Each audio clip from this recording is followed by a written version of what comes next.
Hello प्यारे बच्चों, कैसे आप सभी? आई होप सब लोग बहुत ही बढ़िया हो। लास्ट लेक्चर में हम लोगों ने यूनिट 6 कंप्लीट किया। सारे क्वेश्चन, सारे टॉपिक, सारे कंफ्यूजन एंड आपके डाउट को भी क्लियर किया था। आज हम लोग पढ़ने वाले हैं यूनिट 7, जिसमें हम लोग मस्कुलोस्केलेटन के बारे में जानेंगे। आखिर मस्कुलोस्केलेटन सिस्टम होता क्या है और इसके फंक्शन क्या क्या है। इस टॉपिक को पूरी अच्छी तरीके से हम लोग समझने वाले हैं एक सिंगल लेक्चर में, जिसमें पूरा कंप्लीट यूनिट 7 हम लोग कंप्लीट करेंगे। तो देखिए, सबसे पहले हम लोग मस्कुलोस्केलेटन के सिस्टम के बारे में जान लेते हैं, आखिर ये है क्या। देखिए, मस्कुलोस्केलेटन सिस्टम एक ऐसा ऑर्गन है, सिस्टम है, जिसमें हमारी बॉडी को मूवमेंट करने, हमारे बॉडी के पोस्चर को बनाए रखने और हमारे जो वाइटल स्ट्रक्चर है, यानी कि जितने भी हमारे बोन्स है उनको एक साथ जोड़े रखना और अच्छी तरीके से मूव करना, हमारे पूरे बॉडी के पोस्चर को बनाए रखने का जो काम है वो मस्कुलोस्केलेटन सिस्टम का होता है। अब मस्कुलोस्केलेटन सिस्टम तो आप लोग समझ ही गए होंगे, यानी कि जो हमारा स्केलेटन सिस्टम हड्डियों का एक ढांचा है, उसको सपोर्ट देने, उसके पोस्चर को बनाए रखने और उसको मेंटेन रखने के लिए ही एक मसल्स का पूरा सिस्टम होता है, एक मस्कुलर सिस्टम जो कि पूरे स्केलेटन के ऊपर हमारा फैला हुआ है। आप लोग देख ही रहे होंगे आपके हड्डी के ऊपर किस चीज का एक आपकी जो बोन्स है वो किस चीज से कवर है। आपकी जो बोन्स है आप सभी को पता है मसल्स से कवर है। आपकी जो बोन्स है वो किस चीज से जॉइंट है, सभी को पता है मसल्स की वजह से वो आपस में जॉइंट है। तो बच्चा, तो यही जॉइंट जो बनाए रखता है, इस पूरे बॉडी को जो जोड़े रखता है, वो है मस्कुलर सिस्टम, जिसको हम लोग मस्कुलोस्केलेटन सिस्टम बोलते हैं। समझ में आ रहा है? यानी कि स्केलेटन सिस्टम पे जितना भी हमारा मसल्स का ये पूरा जो सिस्टम है, यही हमारा मस्कुलोस्केलेटन सिस्टम है। आसान भाषा में आप लोगों को समझ में आया? Very good. अब इसको और डिटेल में जानते हैं, आखिर कितने टाइप की मसल्स होती है और क्या क्या चीजें हैं। देखिए, आप सभी को पता चल गया होगा, joint, cartilage, ligament and tendon ये आपस में हेल्प करते हैं हमारे बोन्स को जोड़ने के लिए, पूरे स्केलेटन सिस्टम को बनाए रखने के लिए। और जो इन सभी के ऊपर कवरिंग रहती है वो मसल्स की रहती है, जिसे मस्कुलर सिस्टम कहते हैं। इतनी बात क्लियर हुई? Very good. हमारी जो हड्डी का ढांचा है, यानी कि जो पूरा स्केलेटन सिस्टम है, ये हमारे जॉइंट, लिगामेंट से, टेंडन से, कार्टिलेज से ये आपस में जुड़े रहते हैं। इनसे पूरा स्केलेटन सिस्टम बनता है। अब इसकी जो कवरिंग है उसको मस्कुलर सिस्टम कहते हैं। जो ये पूरा मांस का ढांचा आप लोग देख रहे हो ना आपके स्केलेटन के ऊपर, यही हमारा मस्कुलर सिस्टम है। और ये मांस हमारे स्केलेटन पे जुड़ा हुआ है, इसीलिए इसको मस्कुलोस्केलेटन सिस्टम बोलते हैं। समझ में आ रहा है इतनी बात? Very good. अब इसके आगे चलते हैं, जिसमें हम लोग जानेंगे कि musculoskeleton system also play crucial role, यानी कि जो हमारा मस्कुलर सिस्टम है, ये मस्कुलोस्केलेटन सिस्टम है, ये क्रूशियल रोल प्ले करता है हमारी बॉडी में। वो क्रूशियल रोल क्या है? देखिए, सबसे पहले maintain body posture and stability. हमारे बॉडी के पोस्चर को, ये जो मेरी बॉडी की पोस्चर आप लोग देख रहे हो, इसको मेंटेन करके रखता है। और दूसरी चीज स्टेबिलिटी, यहाँ पे ध्यान दीजिएगा, फर्स्ट लाइन में आपको रीड करके बता रहा हूं कि हमारे बॉडी के पोस्चर को मेंटेन करता है और हमारे बॉडी को स्टेबल बनाए रखने, जैसे कि मैं स्टेबल हूं, मैं इधर उधर नहीं बहक रहा, मैं गिर नहीं रहा, मैं पूरी अच्छी तरीके से आपके सामने खड़ा हूं, अपनी मर्जी से मूवमेंट कर पा रहा हूं। ये स्टेबिलिटी जो बनी हुई है, ये हमारा मस्कुलोस्केलेटन की वजह से बनी हुई है, हमारे मस्कुलर सिस्टम की वजह से बनी हुई है। समझ में आ रहा है? सेकंड लाइन देखिए, यहाँ पे प्रोटेक्टिंग इंटरनल ऑर्गन, यानी कि जो हमारे इंटरनल ऑर्गन है बच्चा, जैसे कि हमारा डाइजेस्टिव सिस्टम पूरा है, हमारा स्टोमक है, हमारा यहाँ पे रीनल सिस्टम है, हमारे लंग्स है, अंदर के जितने भी ऑर्गन हैं उनको प्रोटेक्ट करने का भी काम हमारा मस्कुलोस्केलेटन सिस्टम कर रहा है। समझ में आ रहा है? ये जो पूरी बॉडी हमारी मसल्स के साथ कवर है, तो ये अंदर के ऑर्गन को भी क्या कर रहा है? प्रोटेक्ट कर रहा है। बाहर से आने वाला जितना भी ऑस्मेटिक प्रेशर है या किसी भी टाइप का प्रेशर है, वो अंदर डायरेक्ट हमारे ऑर्गन से नहीं टकराता। ठीक है? इसके बाद हमारा producing blood cells in the bone marrow, और किस चीज में हेल्प कर रहा है हमारा मसल्स? ये हमारा मस्कुलोस्केलेटन सिस्टम हमारे ब्लड सेल्स को प्रोड्यूस करने में हेल्प कर रहा है। और ये ब्लड सेल्स कहाँ पे प्रोड्यूस हो रही है? हमारी बोन मैरो में। बोन मैरो समझ में आ रहा है? यानी कि हमारी जो हड्डी होती है ना बच्चा, ये जो बोन्स हैं, ठीक है, ये कुछ इस टाइप की बोन्स होती है। अब इसके अंदर जो है ना, इसके अंदर बोन मैरो भरा होता है। उसी बोन मैरो के अंदर बच्चा हमारी ब्लड रिलीज होती है, सिक्रेट होती है, बनती है, जनरेट होती है। क्लियर हो रहा है इतनी बात? इसी बोन मैरो में प्रोड्यूस की जा रही है हमारी ब्लड सेल्स। और ब्लड सेल्स आप सभी को पता है ना? Very good. यानी कि जो आपका ब्लड बन रहा है वो बोन मैरो के अंदर बन रहा है। Very good. इतनी तो आप लोगों को समझ में आ गई है। चलिए, अब मैं आप लोगों को बता देता हूं कि अपना थर्ड लाइन पढ़ते हैं, यहाँ पे fourth line, storing mineral like calcium, phosphorus, magnesium, sodium. ये क्या है? ये मिनरल्स है, और ये मिनरल्स हमारे बॉडी के अंदर एब्जॉर्ब करने और स्टोर करने का जो काम है वो भी हमारा मस्कुलोस्केलेटन की वजह से ही होता है। अब मस्कुलोस्केलेटन का एक रोल और है बच्चा, यहाँ पे ना जब भी हमारी मसल्स एक्टिविटी होती है तो हीट प्रोड्यूस होता है। समझ में आ रहा है? लाइक अगर आप लोग रनिंग कर रहे हो, कोई एक्सरसाइज कर रहे हो, फिजिकल एक्टिविटी कर रहे हो, तो आपकी बॉडी ना वार्म हो जाएगी, गर्म हो जाएगी, हीट जनरेट करेगी। तो बच्चा हीट प्रोड्यूस भी कर रहा है, हमारा हीट प्रोडक्शन भी हो रहा है। किसकी वजह से? हमारी मस्कुलोस्केलेटन की वजह से। ठीक है, इसके बाद it is essential for daily activity and overall physical strength, यानी कि इसको डेली एक्टिविटी और फिजिकल स्ट्रेंथ के लिए भी बच्चा बहुत ही ज़्यादा एसेंशियल है, बहुत ज़्यादा ज़रूरी है हमारी मस्कुलोस्केलेटन के लिए फिजिकल एक्टिविटी करना और डेली हमारी मूवमेंट करना। समझ में आ रहा है? हमारे मस्कुलोस्केलेटन को स्ट्रेंथ देने के लिए, उसको मजबूत बनाने के लिए बहुत ही ज़्यादा ज़रूरी है, एसेंशियल है हमारी फिजिकल एक्टिविटी करना। समझ में आ गया? Very good. इसके बाद हम लोग बात करने वाले हैं बच्चा स्केलेटन सिस्टम की। स्केलेटन सिस्टम आखिर कौन नहीं जानता? 206 हड्डियों का ढांचा। हाँ, ये जो पूरी बॉडी बनी है ना, 206 हड्डियां आपस में जुड़कर एक ढांचा तैयार करते हैं, एक ह्यूमन बीइंग तैयार होता है बच्चा, वो होता है 206 हड्डियों का, और उसी को ही हम लोग क्या कह रहे हैं? Skeleton system. आपके एनाटॉमी लेबोरेटरीज के अंदर आप लोगों ने जरूर कभी ना कभी देखा ही होगा, एक ढांचा देखा होगा। ठीक है, उसी ढांचे को हम लोग क्या कह रहे हैं बच्चा? यहाँ पे हम लोग उसको कहते हैं स्केलेटन सिस्टम। स्केलेटन सिस्टम के अंदर हमारा क्या क्या चीजें आती है? क्रेनियम आता है, यानी कि हमारा सर का ये वाला हिस्सा। फिर आता है बच्चा मेडिबल, जिसको हमारा ये जो दांतों का नीचे वाला हिस्सा है, जिसको आप लोग ठोडी कहते हो, तो ये जो वाला हिस्सा है इसको हम लोग क्या कह रहे हैं? इसको मेडिबल बोलते हैं। और बच्चा मैक्सिला, यानी कि ये वाला हिस्सा, बीच वाला हिस्सा। इसके नीचे बच्चा अगर आप लोग आओगे तो स्कैपुले देखोगे। स्कैपुला हमारी शोल्डर वाली हड्डी होती है, और स्टेरम हमारी रिब्स जिसके साथ जॉइंट होती है, बीच वाली हड्डी होती है। इसी तरीके से सबके नाम आप लोगों को याद होने चाहिए, जिससे आप लोगों को स्केलेटन सिस्टम पूरा याद हो जाएगा। ठीक है, वेरी गुड। तो सारी चीजें पता है, रिब्स किसको कहते हैं, फीमर किसको कहते हैं, पैटिला किसको कहते हैं, फिर आता है टार्सल किसको कहते हैं, फेलेंगिस किसको कहते हैं, सब पता है आप लोगों को। Very good. तो बच्चा एक एक करके इसको अच्छे तरीके से देख लेना। चलिए मैं आज आप लोगों को बता देता हूं, ताकि उन बच्चों को भी पता चल सके कि जिन बच्चों को नहीं पता। ये जो हमारा ऊपर वाला हिस्सा होता है, याद रखिएगा, क्रेनियम इसको बोला जाता है। जो हमारा बीच वाला हिस्सा होता है फेस का, उसको हम लोग मैक्सिला इसको बोलते हैं। जो हमारा नीचे वाला, ये जो ठोडी वाला हिस्सा देख रहे हो, ये आपका चिन वाला हिस्सा देख रहे हो बच्चा, तो ये वाला जो हिस्सा है ना, ये होता है हमारा मेडिबल। और जो हमारा ये स्कैपुला कहलाता है, जो शोल्डर की हड्डी होती है, हमारे रिब्स जिसके साथ जॉइंट होते हैं, रिब्स यानी कि जो हमारे फेफड़े की हड्डियां होती हैं, छोटी छोटी जो हड्डियां होती है, उसको रिब्स कहा जाता है। और रिब्स जिसके साथ जॉइंट हो, ये मिडिल में जो हड्डी होती है, उसको स्टेरम बोलते हैं, याद रखिएगा। उसके बाद बच्चा जो आपकी रीढ़ की हड्डी है, उसको वर्टिबल कॉलम बोलते हैं। रीढ़ की हड्डी जो बैकबोन है, उसके अंदर जो कॉलम्स लगी होती है, उसको वर्टिबल कॉलम बोलते हैं। अब बात आते हैं आपके हाथों पर। हाथों में ना दो हड्डियां होती है, जो कि आपके यहाँ पे एल्बो के साथ जुड़ी होती है, तो उसको हम लोग अल्ना और रेडियस बोलते हैं। ठीक है, और जो आपका ये वाला हिस्सा है, ये जो आपका मेटाकार्पल होती है, और मेटाकार्पल के बाद आपकी फैलेंगिस होती है, जो आपकी उंगलियां होती है। ठीक है, उसके बाद पेल्विस, यानी कि जो आपकी हिप वाली बोन है, आपकी जो हिप है उसकी जो बोन्स है उसको पेल्विक बोलते हैं। आपकी जो ये जांग वाली हड्डी है उसको फीमर बोलते हैं। जांग के बीच में एक आता है बच्चा, आपकी जांग से नीचे वाली, जो फीमर के नीचे वाला जो जॉइंट है, उसको पैटिला बोलते हैं। और पैटिला के नीचे बच्चा टीबिया और फेबुला बोलते हैं। टीबिया फेबुला दो हड्डियां होती है, जैसे कि अल्ना रेडियस हाथ में होती है, और टीबिया और फेबुला आपके पैरों में होती है।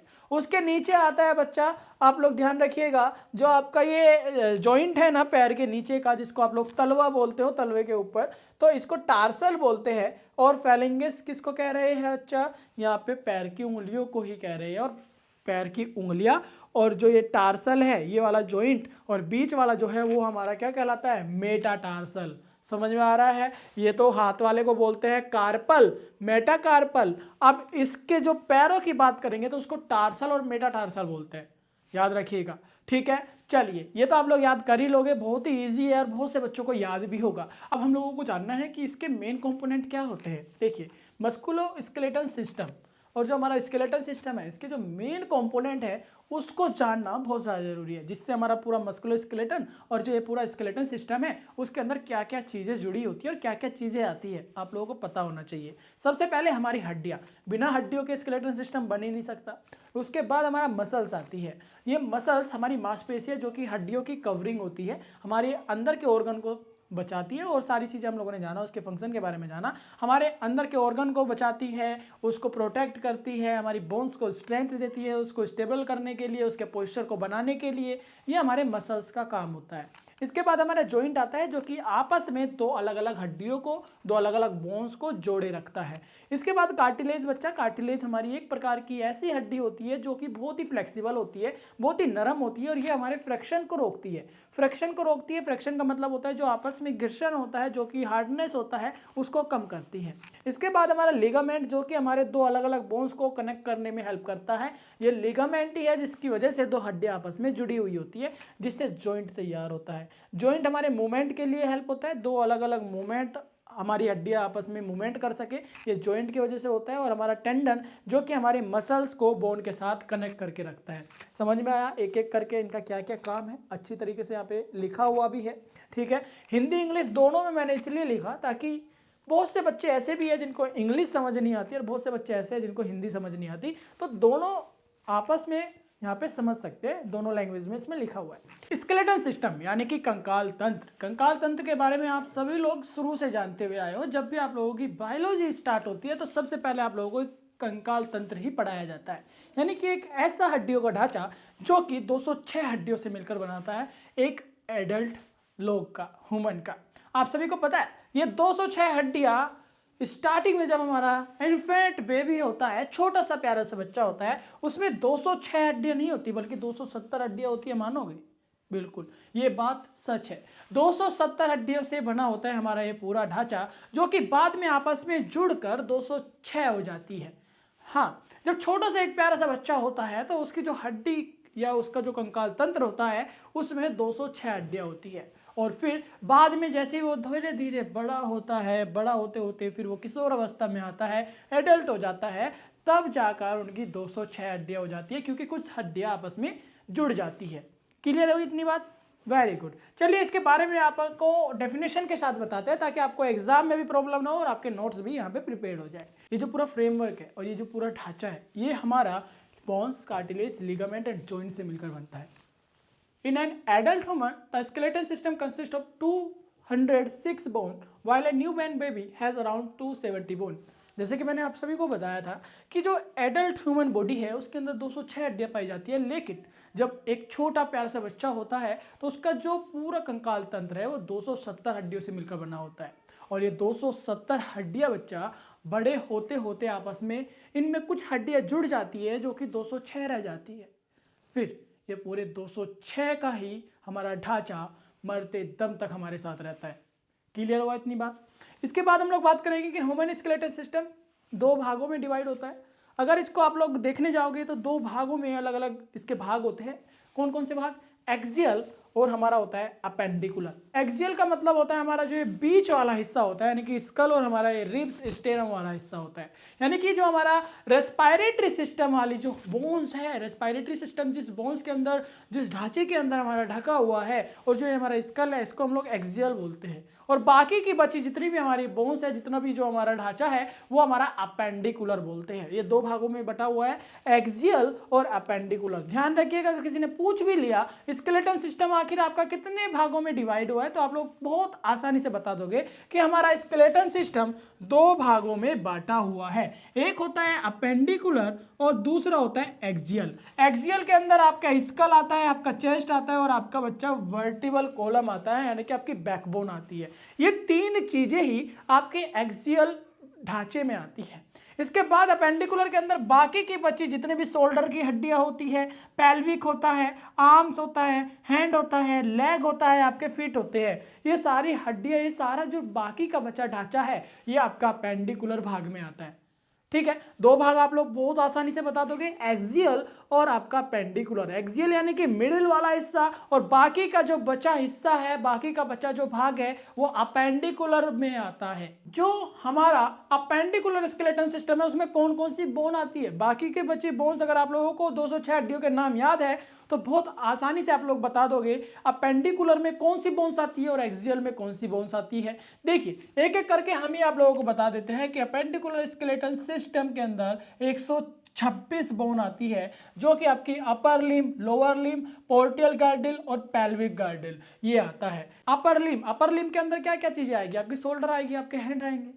इसके बाद आपका जो लोअर लिम्ब है, लोअर लिम्ब में आपका बच्चा पेल्विक गार्डिल आएगा, जिसके अंदर आपकी पेल्विक यानी कि जो आपके हिप की बोन आती है, जो आपका फीट है, जो आपका फीमर वाली हड्डी है, जो आपका टिबिया फेबुला वाली हड्डी है, ये सारी चीजें आएगी।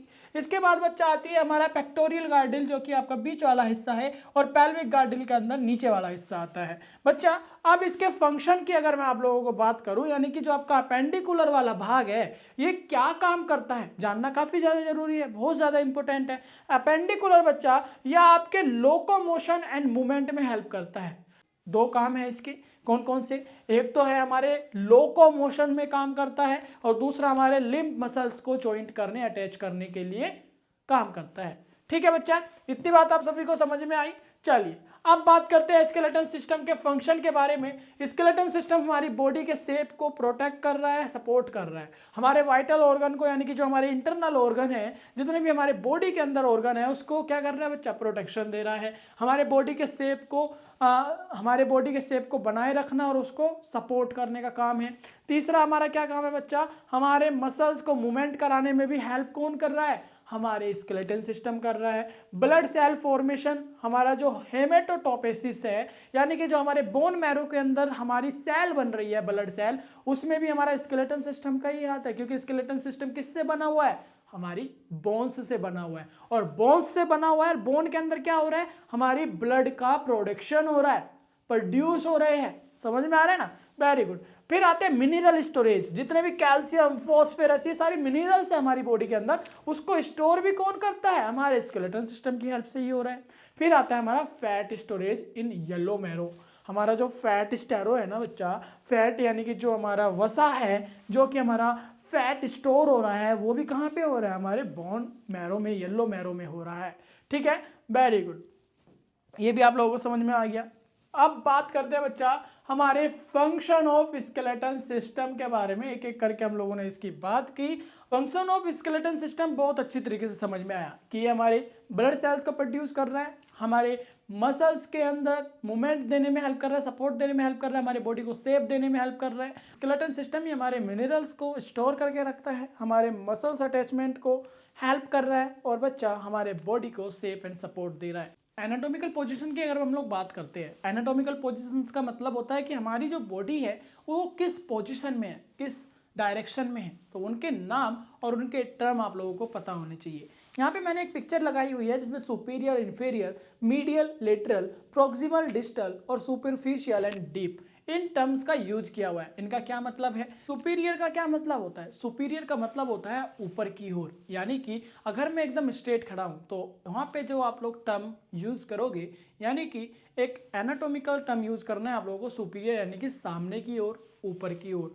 अगर आप लोगों ने कोई टर्म यूज करी या फिर कहीं पे आप लोगों ने इन्फीरियर पढ़ा तो वहां पे आप लोग समझ जाओगे यानी कि नीचे की ओर की बात हो रही है, अगर नीचे वाले भाग की बात हो रही है। वहीं पर आप लोग मीडियल की बात करोगे तो वहां पे आप लोग समझ जाओगे कि जिस भी जगह मीडियल वर्ड यूज हुआ है तो यानी कि मिडिल की बात हुई है, बीच की बात हुई है। उसके बाद आपका लेटरल का मतलब होता है यानी कि बीच से साइड वाले भाग की बात हो रही है। लेटरल का मतलब होता है अगर बोल दिया गया कि लेफ्ट लेटरल या फिर राइट लेटरल, यानी कि उल्टे हाथ और सीधे हाथ, बीच के साइड वालों की बात हो रही है, चाहे वो बॉडी के एनाटॉमी के किसी भी भाग की बात कर रहे हो। समझ में आ रहा है, गुड। वहीं पे प्रोक्सिमल का मतलब होता है बच्चा, प्रोक्सिमल और आता है डिस्टल। डिस्टल का मतलब होता है बच्चा नीचे वाले भाग की बात हो रही है, और प्रोक्सिमल का मतलब होता है थोड़ा सा ऊपर वाले भाग की हो रही है।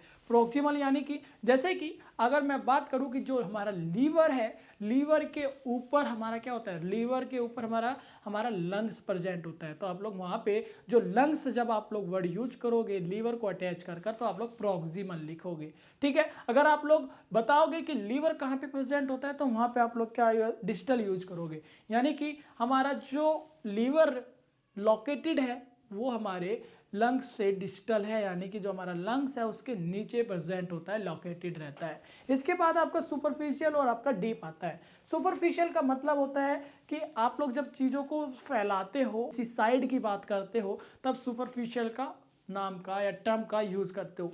अगर आप लोग बात कर रहे हो डीप की, यानी कि गहराई की, कितने नीचे है, कितने डीप है, समझ में आ रहा है, कितने पीछे है किसी ऑर्गन के कितने साइड में है, ये सारी चीज़ें जब आप लोग लिखोगे अपने रिपोर्ट में तो ये सुपरफिशियल और डीप वर्ड लिखोगे। ठीक है, कंफ्यूजन, डाउट, क्वेश्चन हो तो प्लीज़ कमेंट में कमेंट कर देना, ताकि मैं आप लोगों का कंफ्यूजन और क्वेश्चन दूर कर सकूं। इसके बाद मैं आप लोगों को बता दूं बच्चा बोन्स के बारे में। जो हमारी बोन्स है, एक हमारी हार्ड बोन्स होती है, हमारी लिविंग कनेक्टिव टिश्यूज़ के साथ ये हमारी अटैच होती है, बनी हुई होती है। They are strong but slightly flexible. ये बहुत ही स्ट्रॉन्ग होती है लेकिन थोड़ी सी हल्की सी फ्लेक्सिबल भी होती है। ठीक है, अब इसके बाद बात करते हैं कितने तरीके की बोन होती है। तो आप सभी को पता है लॉन्ग बोन होती है, शॉर्ट बोन होती है, फ्लैट बोन होती है, अलग अलग तरीके की बोन होती है। लॉन्ग बोन के अंदर जैसे हमारी फीमर है, वो सारी चीज़ें आती है। ये हमारी क्या कर रही है, लॉन्ग बोन हमारी longer than they are the wide and help in movement, example femur and humerus. ये हमारी वो हड्डी होती है जो हमारे शरीर की लंबी हड्डी होती है और ये हमारे बॉडी को मूवमेंट करने में हेल्प कर रहा है। छोटी हड्डियों के अंदर जैसे कि हमारी कार्पल हड्डी होती है, टार्सल हड्डी होती है। कार्पल यानी कि ये वाली हड्डी और टार्सल यानी कि जो हमारे पैर वाली हड्डी होती है, वो हमारे स्टेबिलिटी और शेप देने के लिए हेल्प कर रही है। ठीक है, और बच्चा आप सभी को बता दें कि एक फ्लैट बोन भी होता है। फ्लैट बोन हमारे ऑर्गन को प्रोटेक्ट करता है, हमारे मसल्स को अटैच करने में हेल्प कर रहा है। जैसे कि हमारा स्कल हो गया, स्टेरम हो गया, हमारे रिब्स हो गई, ये क्या कर रहा है, ये प्रोटेक्ट ही तो कर रहा है ऑर्गन को। रिब्स यानी कि छाती की हड्डी हमारे लंग्स को प्रोटेक्ट कर रहा है। स्टेरम यानी कि हमारे बीच वाली हड्डी जो कि हमारे आपस में रिब्स को जोड़ने में हेल्प कर रहा है। ठीक है, स्कल यानी कि जो हमारा ये सर है, हमारे ब्रेन को, हमारे आइज को, हमारे ओरल कैविटीज़ को प्रोटेक्ट करने में हेल्प कर रहा है स्कल, है ना। वहीं पे आपका इर्रेगुलर बोन भी आता है। इर्रेगुलर बोन का मतलब होता है जो कि हमारी कॉम्प्लेक्स शेप की होती है, जैसे कि हमारा वर्टिब्रा, फेशियल बोन। ये फेशियल बोन्स होती है, इनकी कोई अलग अलग शेप की होती है। वर्टिब्रा यानी कि जो हमारी ये रीढ़ की हड्डी होती है, कॉलम वाली, ये भी थोड़ा सा कैसी होती है बच्चा, ये हमारी कॉम्प्लेक्स शेप की होती है, अलग अलग शेप की होती है, अनियमित शेप की होती है, अलग भी हो सकती है। लोगों का फेस आप लोगों ने देखा होगा, किसी का लंबा, किसी का छोटा, या फिर किसी का गोल, किसी का चौड़ा, अलग अलग तरीके के फेस होते हैं। तो उनकी हड्डियां का स्ट्रक्चर भी उसी तरीके से होता है। तो इसीलिए बोला जाता है कि जो हमारी फेशियल और हमारी वर्टिबल या वर्टिकल कॉलम की जो शेप होती है वो कॉम्प्लेक्स होती है, अलग अलग होती है। इसके बाद हम लोग बात करते हैं बच्चा यहाँ पे सिस्मॉइड बोन की। सिस्मॉइड बोन होती क्या है, जैसे कि हमारे पैटिला है। पैटिला यानी कि जॉइंट वाली हड्डी, जो हमारे पैर, फीमर और टीबिया और फेबुला के बीच में जो जॉइंट होता है वो होता है हमारा पैटिला। ठीक है, ये हमारा क्या कर रहा है बच्चा, ये हमारे टेंडन को डेवलप कर रहा है। इसके बाद हमारा टिपिकल लॉन्ग बोन्स आती है, एक लंबी हड्डी की संरचना जिसके अंदर डायफेसिस, एफिसेसिस, मेटाफेसिस, फिर पेरिस्टेरियम, कॉम्पैक्ट बोन, स्पॉन्गी बोन और बोन मैरो। ये क्या कर रहा है बच्चा, डायफेसिस यानी कि हड्डी सपाट भाग होता है इसका। ये हमारा एफिसिस यानी कि हड्डी के सिरे की बात कर रहे हैं। ठीक है, जैसे कि एक मैं हड्डी बना के दिखाता हूँ आपको। यहाँ पे कुछ इस तरीके की हमारी बोन्स होती है। ठीक है, ये वाला जो भाग है, ऊपर वाला भाग है डायफेसिस। एफिसेसिस यानी कि हड्डी के सिरे की बात हो रही है। मेटाफेसिस यानी कि उसके बीच वाले भाग की हो रही है। पेरियोटियम यानी कि भारी आवरण, ये जो हड्डी का जो भारी आवरण है इसकी बात हो रही है। कॉम्पैक्ट बोन क्या होता है, कठोर भारी परत। ये जो भारी परत है ना, ये जो कैल्शियम से बना हुआ होता है, ये वाला हिस्सा बच्चा, ये ध्यान रखिएगा। ठीक है, उसके बाद आता है स्पंजी बोन। स्पंजी बोन क्या कर रहा है, इनर पोरियस लेयर, यानी कि जो अंदर वाली ये जो लेयर होती है ना, ये वाली।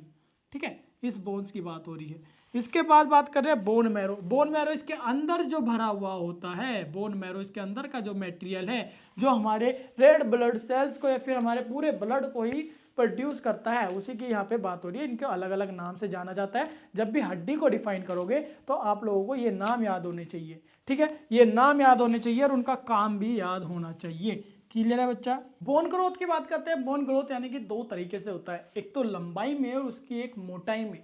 हमारी जो हड्डी है बच्चा, जैसे ही हड्डी यहाँ पे बढ़ने लगती है तो एपिफिशियल प्लेट जो कि हमारी हड्डी के जो एंड वाला हिस्सा होता है, कार्टिलेज वाला हिस्सा, वहाँ से हड्डी की लंबाई बढ़ना चालू होती है। तो दो तरीके से हमारी हड्डी बढ़ती है, एक तो उसकी लेंथ बढ़ती है और एक उसकी थिकनेस बढ़ती है।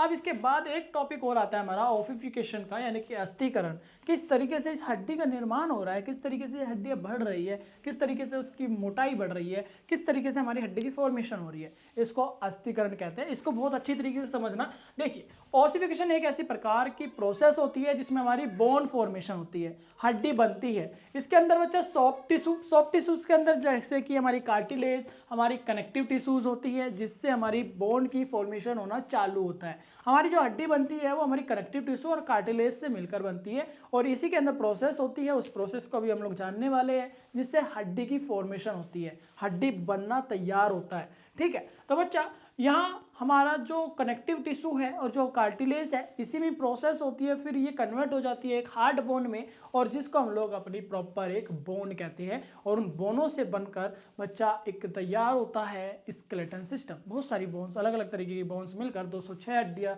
मिलकर एक स्केलेटन सिस्टम का निर्माण करती है। अब ऑफिकेशन अस्थिकरण के बारे में जानिए, कितने तरीके से ये अस्थिकरण होते हैं। एक होता है इंट्रामेम्ब्रियस ऑफिकेशन, यानी कि इसके अंदर क्या होता है, bone are form directly from mesenchymal connective tissue, यानी कि जो हमारी कनेक्टिव टिश्यू है वो डायरेक्ट हमारी बोन्स तैयार होती है, जिसके अंदर हमारा कार्टिलेज नहीं होता, यानी कि ओनली कनेक्टिव टिश्यूज के हेल्प से ही उसी के अंदर प्रोसेस होती है, फर्दर वो आगे बोन्स बन जाती है। इसमें कार्टिलेज यानी कि एक फ्लेक्सिबल हड्डी जो होती है वो उसका इन्वॉल्वमेंट नहीं रहता। ठीक है, देखिए इसके प्रकार में आप लोगों को बता दूं स्टेप क्या क्या होता है। एक होता है मेसनेशियल सेल्स, जो कि हमारा ओस्टियोब्लास्ट कहलाते हैं। उसको ओस्टियोब्लास्ट से हमारा बोन मैट्रिक्स बनता है, बोन मैट्रिक्स से हमारा कैल्शियम डिपोजिशन होता है, कैल्शियम उसके अंदर जुड़ता है, कैल्शियम जुड़ते जुड़ते फिर वो हमारा हार्ड बोन हो जाता है। इसके अंदर हमारी जैसे स्कल बोन्स आती है, फेशियल बोन्स आती है, कैलिविकल्स होती है, हंसली जिसको बोलते हैं, ये वाली हड्डी जो होती है, ये इस हड्डी को बनने के लिए कनेक्टिव टिश्यूज के अंदर ही प्रोसेस होती है, और बच्चा फिर उसके अंदर कोई भी कार्टिलेज नहीं होता। ये सारी हार्ड हड्डियां हैं, इसके अंदर कोई फ्लेक्सिबल वाली हड्डी नहीं है। ठीक है, इसके बाद बच्चा आते हैं हमारे एंडोकॉन्ड्रियल ऑफिकेशन की बात करें। एंडोकॉन्ड्रियल का मतलब क्या होता है, इसके अंदर हमारी बोन फॉर्म होती है रिप्लेसिंग ए कार्टिलेज मॉडल, यानी कि सबसे पहले हमारी नरम हड्डी, फ्लेक्सिबल हड्डी होती है, फिर वो कन्वर्ट होकर एक हार्ड बोन्स में कन्वर्ट हो जाती है, बन जाती है। इसके अंदर एक स्टेप्स की बात करें, सबसे पहले हमारा कार्टिलेज मॉडल फॉर्मेशन होता है, यानी कि जो छोटे बच्चे की हड्डी समझ लीजिए, एक पहले छोटी सी हड्डी, फ्लेक्सिबल हड्डी तैयार होती है, जो कि हमारी इन फर्दर वो हार्ड बोन में कन्वर्ट हो जाती है। इसके बाद प्राइमरी ऑफिकेशन सेंटर होता है, यानी कि डायफेसिस, जो कि हमारा डायफेसिस जो कि ऊपरी वाला भाग होता है हड्डी का, वो मजबूत होने लगता है। सेकेंडरी ऑफिकेशन के अंदर बच्चा एपिफेसिस, जो हमारा उसके साइड वाली जो परत होती है वो हमारा मजबूत होने लगता है। फिर आपकी ग्रोथ प्लेट हेल्प करती है, ग्रोथ प्लेट जिसको आप लोग बच्चा, ये वाली हड्डी जो होती है हमारी ग्रोथ प्लेट यहाँ पे, ठीक है, ग्रोथ प्लेट इसको आर्टिकुलर भी बोलते हैं, आर्टिकुलेशंस, वो हमारी तैयार होने लगती है। फिर हमारी हड्डी की लेंथ बढ़ने लगती है, लेंथ बढ़ते बढ़ते बच्चा फिर वो स्ट्रॉन्ग होने लगता है, और स्ट्रॉन्ग होने के बाद एक हार्ड हड्डी में मजबूत हो जाता है। ठीक है, कुछ इस तरीके से हमारे ये लॉन्ग बोन्स बनती है यहाँ पे, जिसके अंदर फीमर, हुमेरस, टीबिया, ठीक है, और हमारी ये वर्टिब्रा यानी कि जो रीढ़ की हड्डी होती है। क्लियर है, फीमर आप सभी को पता है हमारे जांघ की हड्डी, आप सभी को पता है हुमेरस क्या होता है, आप सभी को पता है टीबिया क्या होता है। ठीक है, गुड। अब आपसे बात करते हैं ग्रोथ प्लेट की, यानी कि एपिफिशियल प्लेट इसको भी बोला जाता है। इस ग्रोथ प्लेट के अंदर क्या हो रहा है, the cartilage plate responsible for increase in length. आपकी जो बोन्स की लेंथ बढ़ेगी, आपकी बोन्स कितनी लंबी होगी, ये डिपेंड करता है कि एपिफिशियल प्लेट के ऊपर। ठीक है, अब इसके इंपोर्टेंस के बारे में, महत्व के बारे में जान लेते हैं कि हमारा जो अस्थिकरण है, ये बोन ग्रोथ एंड डेवलपमेंट, यानी कि जो आपकी ऑफिकेशंस होती है, इसका क्या क्या महत्व है। ये आपकी हड्डी को मजबूत बनाता है, उसको लंबा करता है और उसको मोटा करता है। इसके बाद प्रोवाइड शेप एंड स्ट्रेंथ, उसको शेप प्रोवाइड करता है, उसको स्ट्रेंथ प्रोवाइड करता है। इसके बाद बच्चा मूवमेंट एंड प्रोटेक्शन में भी हेल्प कर रहा है, चलने फिरने और अंगों की रक्षा करने के लिए भी, प्रोटेक्ट करने के लिए भी हेल्प कर रहा है। तो ये आप सभी को पता चला कि हमारी ऑफिकेशंस क्या होता है, हमारा स्केलेटन सिस्टम क्या होता है, और आपका मस्कुलोस्केलेटन सिस्टम क्या होता है। किसी का कोई डाउट क्वेश्चन होगा टाइप कर दीजिए कमेंट बॉक्स में, जिसका जवाब मैं आप लोगों को पर्सनली दूंगा। और अगर आप लोग मुझसे बात करना चाहते हैं या फिर कोई भी आप लोगों को टॉपिक समझ नहीं आ रहा हो या कोई भी आपका क्वेश्चन हो, तो यूट्यूब की प्रोफाइल पर, इंस्टाग्राम की प्रोफाइल पर आप लोगों को व्हाट्सएप ग्रुप लिंक मिलेगा, जिसको क्लिक करते ही आप लोग व्हाट्सएप ग्रुप में ज्वाइन हो जाओगे। आप डायरेक्ट मुझसे बात कर सकते हैं, तो जल्दी से ज्वाइन कर लीजिए WhatsApp group, Instagram and subscribe कर लीजिए हमारे यूट्यूब चैनल को, ताकि आप लोगों को इंपॉर्टेंट वीडियो और डेली लेक्चर मिलते रहे। मैं मिलूंगा एक और प्यार सी वीडियो में, तब तक के लिए बाय बाय।